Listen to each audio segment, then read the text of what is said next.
Okay, so this video is a tutorial on how to use MyFitnessPal, how to track with MyFitnessPal. So if you're new to tracking, if you're new to MyFitnessPal, this video is for you. Or if you're not quite sure if you're doing it right, then this is also going to give you lots of tips.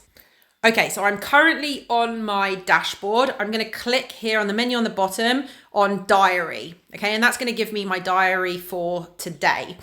I have all my meals put in according to how I like to eat. You can manually change that, and I have a video on how to do that. So there are 4 ways of adding in foods to MyFitnessPal. So if you just click on add food to whichever meal you want to add it to, the first and the easiest way is using this option here at the top, scan a barcode. So any food that you have that has a barcode on it, that's a pre-packaged food, use this. This is the easiest way of doing it. So if you just click on that, this is my workstation. I'm just going to scan my yogurt, okay, which is what I had for breakfast. It's a 200 gram serving. I actually had only half of it because I wasn't very hungry. So that's 100 grams, 65 calories. Most products in most of the world are already in MyFitnessPal, so make sure you use this option. So I'm just going to click the tick and then it's going to add it into it. The second way of adding foods in, again, if I click on add food, is this option on the left, scan a meal. And this is where you can actually scan a food that you're eating and it will come up in MyFitnessPal of what it is. This is a brand new feature and it's one of the premium features. I haven't had a chance to use it yet, so I don't know how good it is, but I would definitely give this a go as well because this could make tracking really easy. The third way of adding food into MyFitnessPal is by using this search function at the top. So if I want to search something like rice, okay, I'll write rice and click that little magnifying glass, the search button. Now, what the problem with this is that, as you'll see, there are lots and lots and lots and lots and lots and lots and lots of rices, lots of options for rice and different types of rice. And it's really, really confusing. Is it 702 calories for a cup? Is it 160 calories for 45 grams? What is it? It's not clear what it is. So first of all, you want to be more selective and more specific with your entry. So instead of just writing rice, you might want to also add white, and also the word generic often helps, and also the weight measurement. Okay, so then you get some more specific entries, but it's still not that clear which one of these you should use. So what you need to do, and this might seem a little bit long-winded, but you actually need to get out of MyFitnessPal and go to Google and search, like I've already done conveniently here, rice calories, and you'll get this kind of information box here. And these are really, really, really reliable entries. So you know that 100 grams is 130 calories. So you head back to MyFitnessPal and you look for an entry that has that. And you can see this top entry is exactly that. So I can just click that plus button and it will put it into my meal. I'm not actually going to have rice for breakfast, but I am going to have it for lunch. So I'm going to just click on this and hold it down. And it says you've got 2 options, to move it or to delete entry. So I'm going to move to, and I'm going to put that in lunch, and then that will move to my lunch because I accidentally put it in the wrong one. Okay, so the fourth way of adding something in is, again, I'm going to go to add food. I'm going to hit search. I'm going to write milk.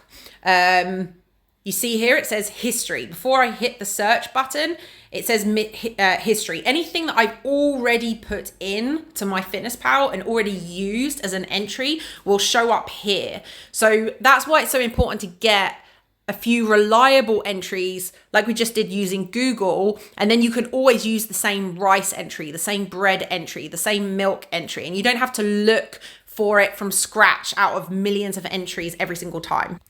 So I'm going to go in, this is 150 milliliters. I'm going to change that to one serving of 100 milliliters and then put that in.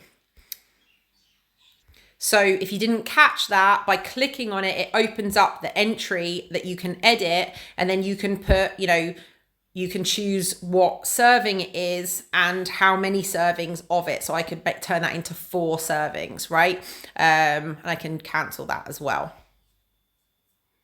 Let's go through a few tips for making tracking more accurate and more time efficient. So first of all, with your coffee in the morning, you don't want to start searching coffee. A lot of people do this. They'll go coffee, and there's obviously a lot of different entries.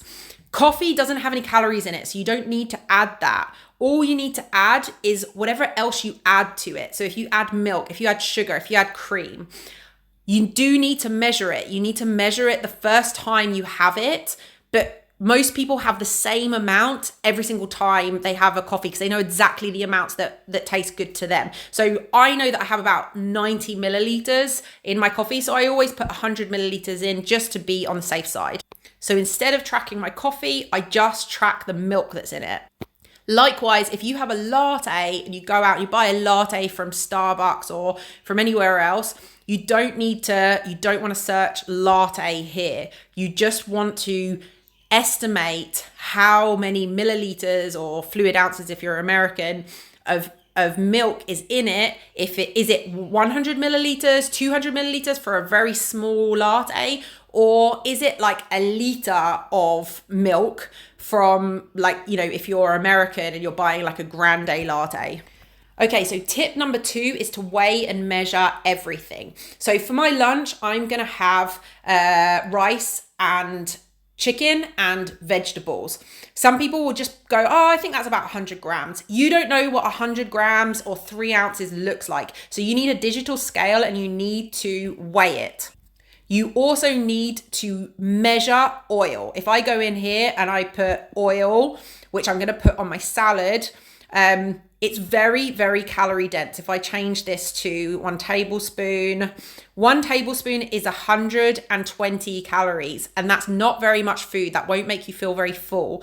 So it's really important to measure fats and oils and not just free pour them. Use one of those measuring spoons.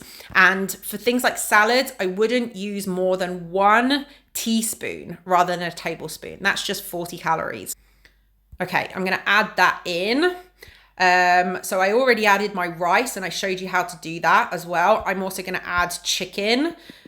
So I'm gonna put that in. And here you can see my history. Like I told you before, there's the things that you've used in the past are going to appear first in your history. So I know that this is a reliable entry and I'm just gonna use it again. So I'm gonna hit that plus button and it adds it to my lunch. 100 grams of chicken is enough for me for lunch, so that's what I'm going to weigh up. I'm also going to have a bit of salad with my lunch, just some chopped up vegetables with a little bit of olive oil on it that I've already tracked. Here's a tip for tracking vegetables. Don't start searching half a cucumber, half a tomato, a handful of spinach, 3 spinach leaves, things like that. It's a waste of time because vegetables are not very high in calories. So what I suggest you do is you look for an entry like this. You can see it's already in my history of vegetables that's per cup. Okay, this is per 2 cups. So then you just eyeball it, the total of all the vegetables, the mixed vegetables that you have. Is it 1 cup? Is it half a cup? Is it 2 cups? Is it 3 cups? And then you add that in. So here, this is half of this serving size, which is 2 cups. So it's 1 cup, 32 calories. I'm just going to tick that, and that's going to add 32 calories to my meal, but I don't have to start weighing vegetables, which is ridiculous. Okay, so 2 more features of my MyFitnessPal that you likely need to know. I'm going to go to my afternoon snack, add food. Along the top here, it says all my meals, my recipes, my foods. If you click on my meals, you can see here that I've saved a bunch of meals that I eat regularly, and all the portion sizes and entries are already in there. I'm going to have a banana milkshake. So I'm just going to search up here, banana. This is a banana protein shake that I love to eat. It's made with protein powder. It tastes like a banana milkshake. So I'm just going to add that, and I've already saved it in. I'm just going to tick that, and it's going to go straight into my afternoon snack. I have a separate video on how to save these meals so that you can add them in really, really quickly without searching all the different ingredients every time. So then the final feature of MyFitnessPal that I'm going to go through in this video is in dinner. I'm going to click on dinner and show, and it's this My Recipes feature, okay, where you can actually put the ingredients of a recipe in and then reuse it every time you make it. Again, I've got a separate video on how to use that feature, but for now, for dinner, I'm going to have bolognese. Jen's bolognese. I'm just going to press click, and I'm also going to have pasta. Okay, that's going to be in all, and this is a entry that I have. I'm going to have 150 grams, 1.5 grams of pasta, and tick that, and then that's going to be in my dinner. Okay, so like I said, for both of those features of my meals and my recipes, I have separate videos on how to use those. But in this video, I just went through an overview of how to start tracking on MyFitnessPal, the 4 different ways that you can find foods in MyFitnessPal, how to make sure it's relatively accurate. And then I went through a few tips for some sort of big, obvious mistakes that I see people make early on. I hope this helped.